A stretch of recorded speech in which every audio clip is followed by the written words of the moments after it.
నిర్ణయాన్ని తీసుకుంది మంత్రివర్గం?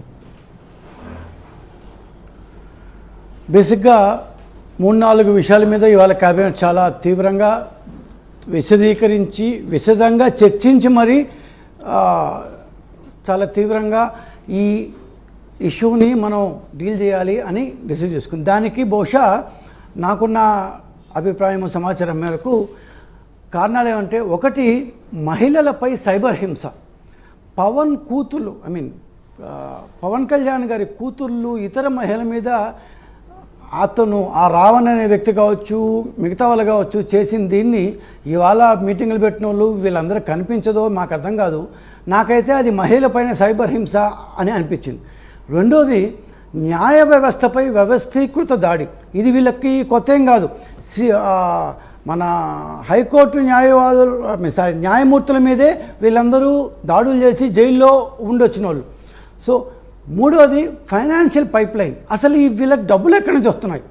ఇంత పెద్ద స్టూడియోలు పెట్టుకొని, మీరే ఇంత స్టూడియోలు పెట్టుకొని తొత్తుంటారు. ఇంత పెద్ద స్టూడియోలు పెట్టుకొని, ఈ లెవెల్లో ఉద్యోగులు పెట్టుకొని ఒక వ్యవస్థీకృతమైన వ్యవస్థను వాళ్ళు పోషిస్తుంటే ఈ మానిటరీ పైప్ లైన్ ఎక్కడి నుంచి వస్తుంది? సోషల్ మీడియా ద్వారా ఈ వైసీపీ కుట్రలు ఎందుకు వస్తున్నాయి? అండ్ మీరు ఇందాక చెప్పినట్టు జోసెఫ్ రావణ్ అనే వ్యక్తికి వైసీపీకి ఎలాంటి సంబంధం లేకపోతే రావణ్ కోసం వైసీపీ యొక్క అగ్రగణ్య లాయర్ ఎందుకు మాట్లాడాడు, ఎందుకు వాదించబోతున్నాడు?